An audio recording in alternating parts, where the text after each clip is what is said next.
Hey everyone, in this video we're going to go through just an introduction of transition matrices and transition diagrams.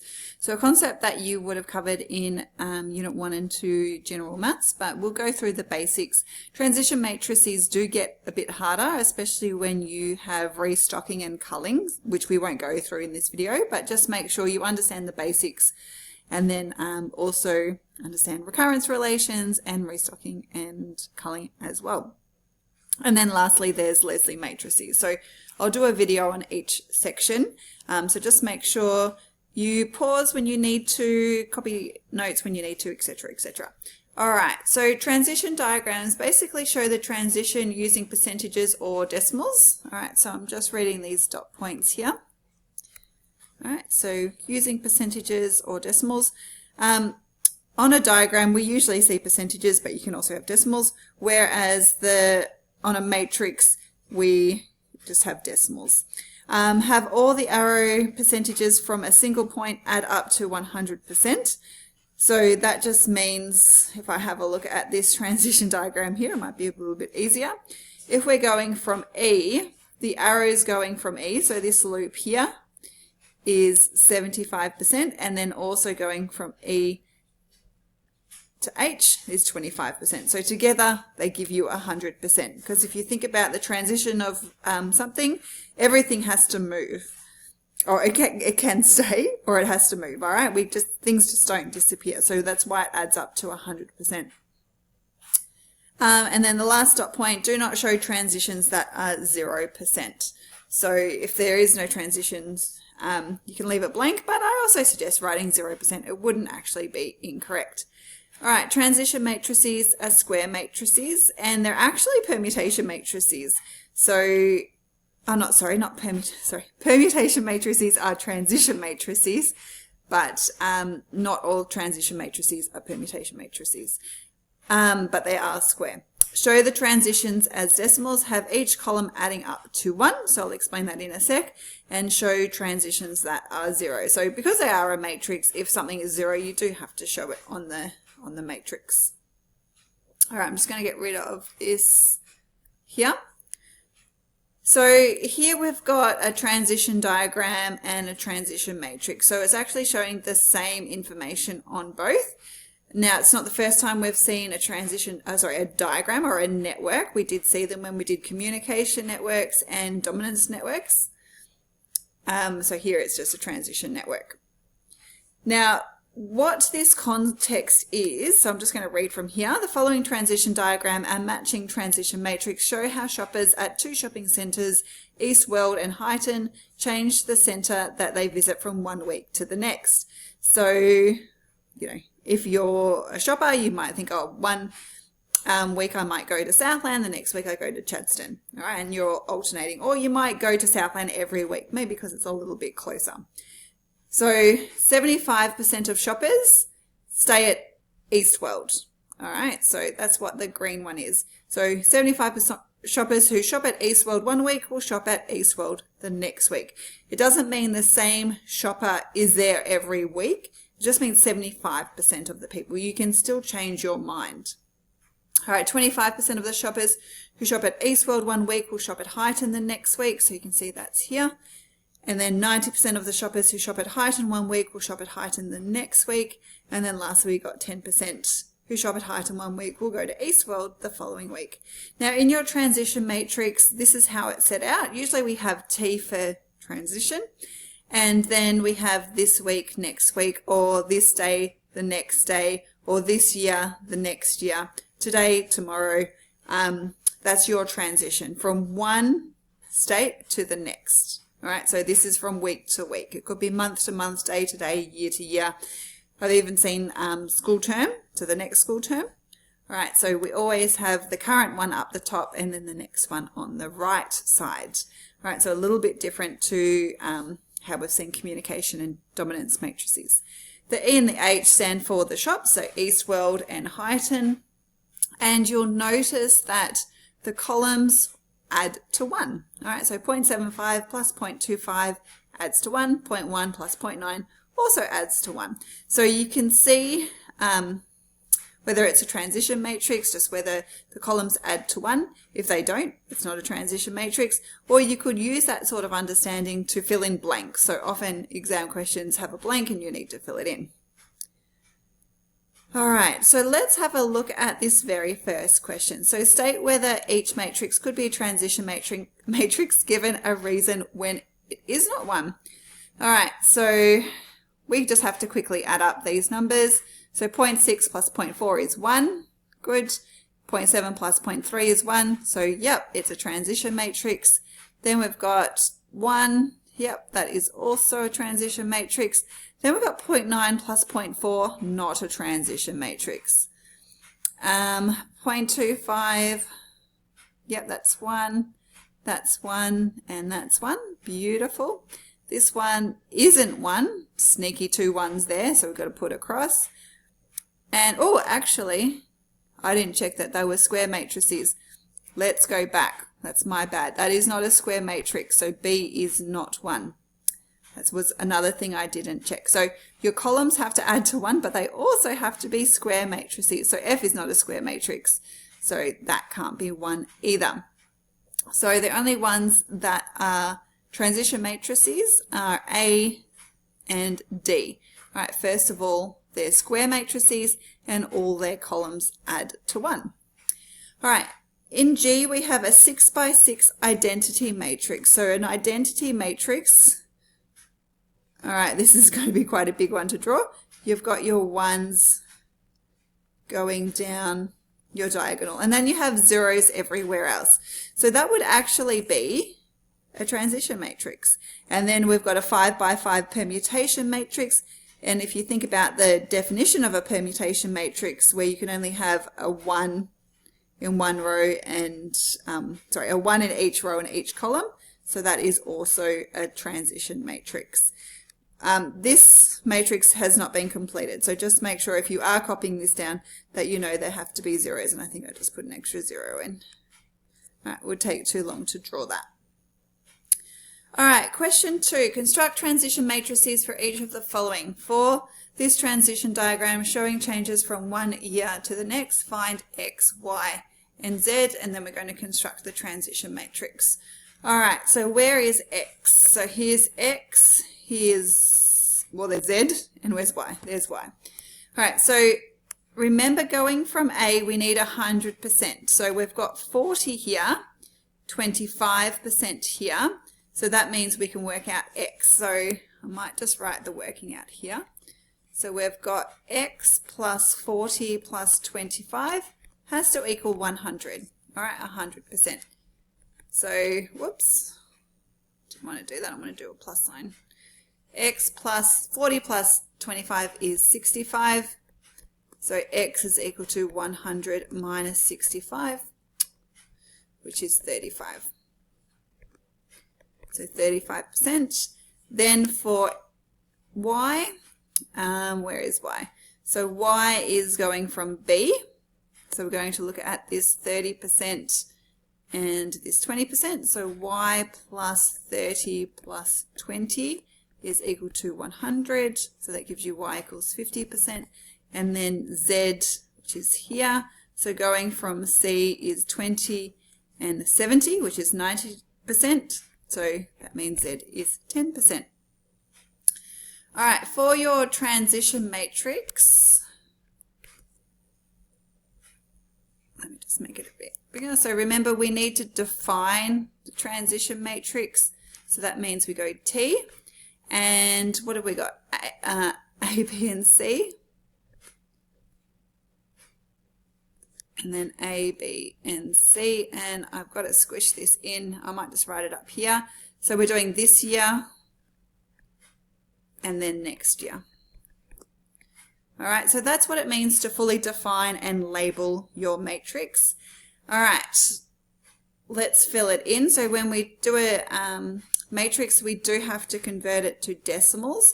So it just means we divide everything by 100 or move our decimal place 2 spots. So we're going to have 0.35. I'm going to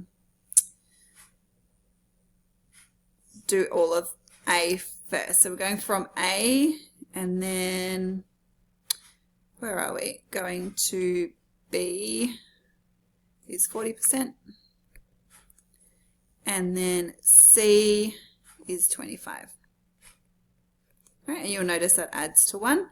Then B to A is Y, which was 50%. B to B was 30%. And then B to C was 20%. All right, and then C to A was 20. C to B was 70. And then we have 10%, which was Z. All right, so there's your transition diagram. In part B, it hasn't given us a diagram, it's just given us a bit of information. So the Bureau of Meteorology has established that in a particular town, if it rains on any day, there is a 65% chance of it raining the next day. And if it's dry on any day, there is a 90% chance it will be dry the next day. All right, so it's going to be a 2 by 2 transition matrix. So this would be today, tomorrow, whoops, need to leave space. Tomorrow, I'll just write Tom. A, B, A, well actually I'm not going to use A and B. We're going to have, let's use R and D, rain or dry. Alright, so if it rains any day, there is a 65% chance of it raining the next day. So that's going to be rain to rain, 65%. That means we have 35% going from rain to dry. And if it's dry on any day, then it's 90% chance to be dry the next day. So D to D is 0.9. So D to R is 0.1. If you're wondering what I'm talking about, so if we look at this number here, that comes from that R and it's going to that R. All right, it's kind of like a grid reference. And then say this 0.9, oh, it's very hard to see, goes from that D to that D. All right, so just locating the elements in the matrix. Might just get rid of that highlighting. Oop. Put that 0 back. All right, moving along. A polling company has established a pattern of voter behaviour in a particular electorate regarding 3 major political parties. The pattern from one election to the next is shown in the transition matrix T below. In the most recent election, 32,425 people voted Labor, and then we've got the Coalition and Greens. How many people who voted Labor in this election are expected to vote Greens in the next election? So what we would do if we were looking for the whole entire change, we would use what we call a steady state matrix. We're only focusing on, for this one, the people who voted Labor and then went to Greens. So in my matrix, we go Labor and then Greens. Oops. Sorry, Labor to Greens, which is 20%. All right, so it's 20% of the Labor voters, which was 32,425. All right, and you can do that on your calculator, just 20 over 100 times 32,425. All right, part B, how many people who voted Coalition in this election are expected to vote Coalition the next election? So we want Coalition to Coalition, so it's this number here, so 80%. So 80% of how many voted Coalition, which was 26650. So you can just convert that to a decimal. All right, and then C, how many people are expected to vote Labor in the next election? So this is where you can actually just multiply it by its steady state matrix. So what I mean by the steady state is not steady state, sorry, your initial state, so S0. What happened at the very beginning? So we've got L, C, G, S0, S for state and 0 because it's the initial. We've got 3, 2, 4, 2, 5, 2, 6, 6, 5, 0, and then 1, 0, 0, 4, 4. So we just need to do on our calculator matrix T times S0, and that's going to give us the number of people the following year. All right, let me just get my calculator up.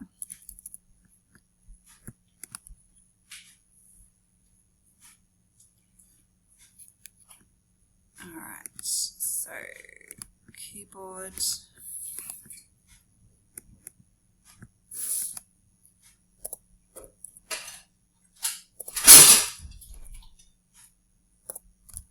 All right, next row. All right, so I just paused it to enter it into my calculator. So this is the following year. So S, we call this S1. So 1 year after these initial values. We wanted labour. So labour is the first row. So 33,627. All right, let's look at part D. If 48% of the people voted coalition 1 year, what percentage of these coalition voters are expected to vote Greens in the next election? All right, so we've got 48%. So in part A, before part A, we had numbers. This time we've just got 48% of the people voted coalition. Now, we don't have to use any of these numbers. We just want to know what percentage of these coalition voters are expected to vote Greens. So if we go on to our transition matrix, we can see it is 0.1, which is 10%. So we basically want 10% of 48%. Now, you could set that up if you didn't know what 10% of 48% was. So we got 10 over 100 times 48 over 100, and then you can just do that on your calculator. You can find it. Whoops, wrong button. So 10 over 100 times 48 over 100. And we want that as a decimal, and probably shouldn't have divided by 100 actually. So, all right, I should have it in decimal mode. There we go. Come on. I'm going to start this again. Let's just go down there, multiply it by 100, and we get 4.8. So 10% of 48% times that by 100 to convert it into a percentage, and then we get 4.8%. We could have just left it as 10% of 48. Might be easier to do it that way. All right, it gives us 4.8%. All right, question 10. So past VCAR exam question. A population of birds feed at 2 different locations, A and B, on an island. The change in the percentage of the birds at each location from year to year can be determined from the transition matrix T shown. In 2018, 55% of the birds fed at location B. In 2019, the percentage of the birds that are expected to feed at location A is. Now, there's 2 ways you can actually do this. So it's very similar to part D that we just did. So we want B to A. So we're looking at this. So 40%. So we're basically doing 40% of 55. So we can do 40 over 100 times 55.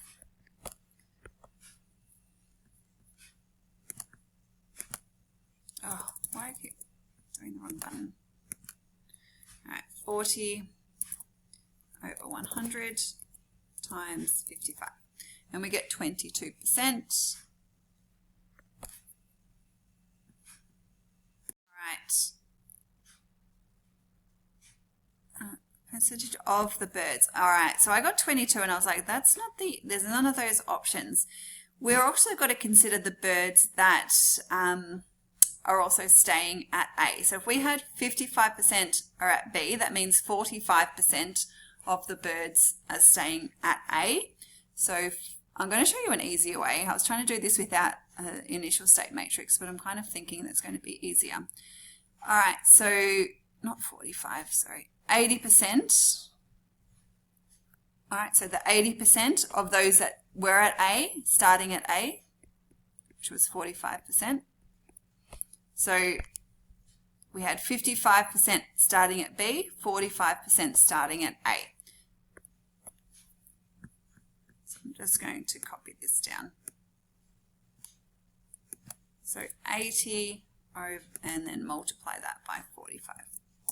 So we get 36, and then we can just add these two numbers together. So 22 plus 36, and we get 58. All right, I'm going to show you an easier way how, and I would do it this way. All right, so what we've got here is a transition matrix. What I showed you previously was the initial state. So your initial state matrix can also be percentages. So in the previous question, it was number of people in the election.